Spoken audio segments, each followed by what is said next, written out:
Good evening friends. आज की चर्चा का विषय है एमएसपी। सबसे पहले हम बात करेंगे एमएसपी की फुल फॉर्म क्या है। एमएसपी की फुल फॉर्म है मिनिमम सपोर्ट प्राइस, यानी न्यूनतम समर्थन मूल्य। इसके बाद हम बात करेंगे व्हाट इज़ एमएसपी, एमएसपी क्या है। इसके बाद हम बात करेंगे पर्पज़ ऑफ एमएसपी, एमएसपी का मकसद क्या है। और इसके बाद हम बात करेंगे 2021-22 में जब एमएसपी सरकार ने अनाउंस किया है तो कितनी क्रॉप को उसमें लिया गया है। और सबसे बाद में हम डिस्कस करेंगे एमएसपी के बारे में कुछ इम्पोर्टेंट फैक्ट्स के बारे में।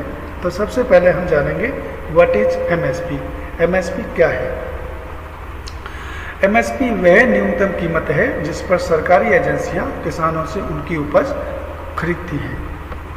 एमएसपी की घोषणा भारत सरकार करती है, जबकि एमएसपी की रिकमेंडेशन यानी सिफारिश CACP commission for agricultural cost and prices द्वारा की जाती है। सीएसीपी की स्थापना जनवरी 1965 में एग्रीकल्चर प्राइस कमीशन के रूप में हुई थी। 1985 में इसका नाम बदलकर सीएसीपी यानी commission for agricultural cost and price कर दिया गया।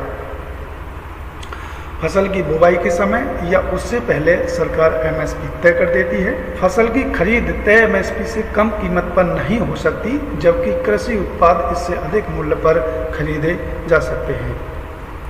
अत्यधिक फसल उत्पादन होने की स्थिति में बाजार मूल्य एमएसपी से कम हो जाने के बावजूद भी एमएसपी पर ही सरकारी एजेंसियां अनाज की खरीदारी करती हैं। विपरीत परिस्थितियों में भी किसानों के लिए फसलों का न्यूनतम मूल्य एमएसपी सुनिश्चित करता है। गन्ने के लिए एमएसपी की जगह एफआरपी यानी उचित एवं लाभकारी मूल्य सरकार तय करती है गन्ने के लिए।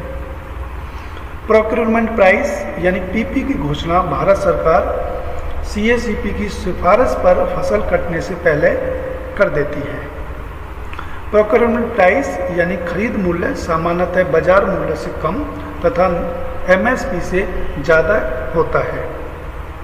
अब बात करते हैं पर्पज ऑफ एमएसपी, यानी एमएसपी सरकार का पर्पज क्या है एमएसपी अनाउंस करने का।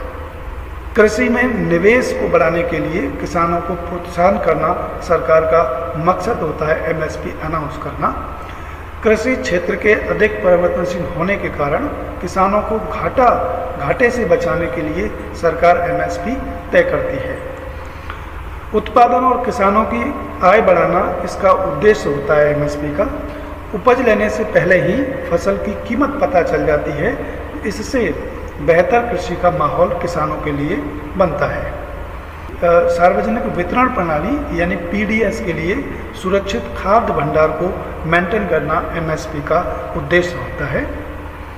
अब बात करते हैं हम 2021-22 में जब भारत सरकार ने एमएसपी अनाउंस किया है तो कितनी क्रॉप को एमएसपी के अंडर रखा है। तो 25 क्रॉप को भारत सरकार ने एमएसपी के अंडर रखा है, जिसमें पैडी, ज्वार, बाजरा, मेज, रागी, अरहर, मूंग, उर्द, कॉटन, इसके अलावा groundnut, sunflower, soybean, sesame, niger seed, wheat, barley, gram, lentil, mustard, sunflower, toria, copra, dehusked coconut, jute, इनके अलावा शुगर केन को भी एमएसपी में 2021 और 22 में रखा गया है। अब बात करते हैं हम कुछ एमएसपी के बारे में इम्पोर्टेंट फैक्ट्स के बारे में। आर्थिक मामलों की कैबिनेट कमेटी करती है एमएसपी की घोषणा, यानी जो एमएसपी की घोषणा करती है वो आर्थिक मामलों की कमेटी करती है और उस कमेटी के अध्यक्ष देश के प्रधानमंत्री होते हैं। इस समय आदरणीय नरेंद्र मोदी जी इस कमेटी के अध्यक्ष हैं। सीएसीपी कृषि उत्पादों के एमएसपी के लिए सलाह देता है। CACP means commission for agriculture cost and price. CACP और ministry of agriculture and farmer welfare का अटैच ऑफिस होता है।